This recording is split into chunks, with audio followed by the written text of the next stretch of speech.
Hi, this is Mike Green. Each of the tracks that you just heard was done with one instance of RealiWhistle, and they were all played live. Admittedly, I played one section at a time for a couple of the cues, but as you're going to see, this is a pretty easy instrument to play live. Let's take a look at the interface. The first thing here is the whistle type. Here you have a choice between normal. That's the most common style, but then our whistling maestro, Benny K, also gave us a second style, which is an airier sound. It's a nice little sound. Honestly though, I don't normally use the airy sound very much, so in this video, that's probably the last time we're going to hear it. So now, let's look at the key switches. This is where we can trigger the falls and the ramps. To see how we would use that, let's play this little melody here.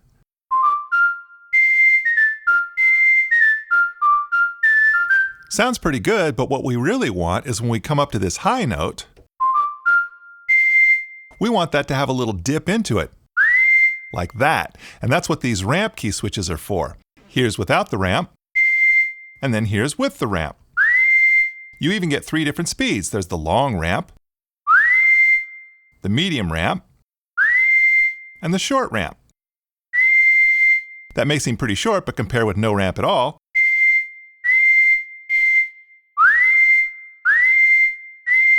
So now let's go back to our melody.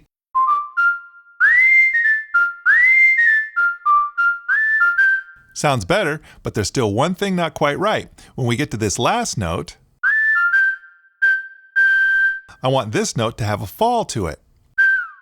And that's what the C sharp and D sharp key switches are all about.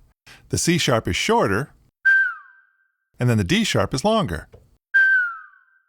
Now, you can hold the key switch before the note, or you can hold the note first and then hit the key switch. Either way, so now let's go back to our melody with the full treatment.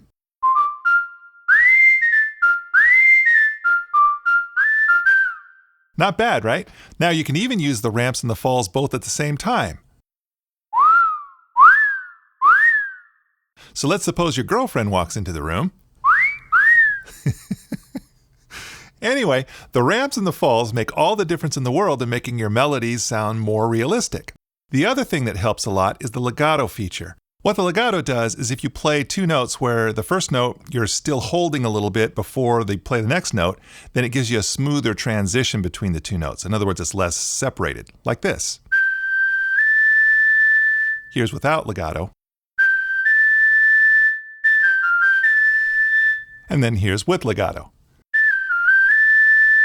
You can also control how fast the legato is with this slider. I like to keep it pretty quick though, so I'm going to put it back to where it was. The next up is the vibrato speed. If you use the mod wheel, then it's going to bring up vibrato. And of course you have control over the speed, which is pretty self-explanatory. So let's move on to the extended range switch. The blue keys tell us the range of notes that we recorded. By the way, we recorded 2 velocities and 3 round robins for each velocity.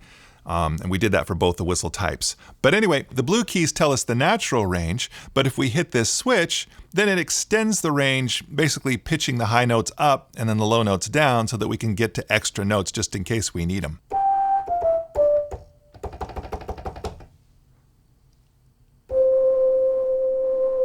A little extra range is always handy. Next up, we've got the reverb switch and the knob. I'm going to skip those. I don't think you need me to explain that. Then over here, we've got the attack and release. Generally, you're going to want to have the attack all the way down because whistle, it's just how you're going to want to play it. But you might want to do like some pad kind of sounds. So then you might want to increase the attack and increase the release. You're going to want to turn off the legato if you're going to play pads.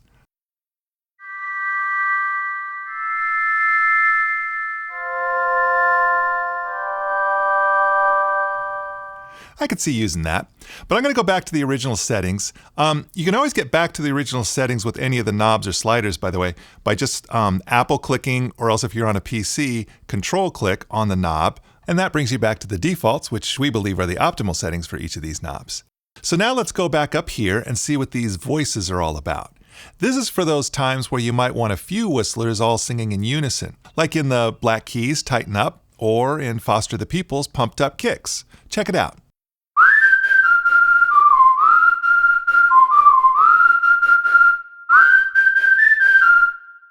You just add the extra voices by turning them on here. Then if you want to play with the settings, click this mixer button. Here you can see the volume and panning for each voice, as well as the detuning. You want the voices to be detuned with each other so it doesn't sound too perfect, which would sound synthetic. Now you might be thinking that 3 voices isn't very many, but it actually does the trick. Check out this track.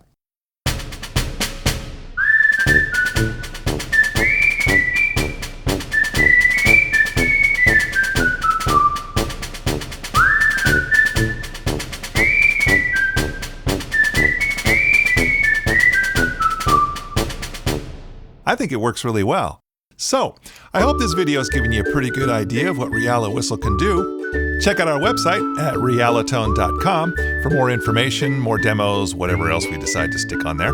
And of course, check out our Facebook page at facebook.com/realitone. Thanks for watching.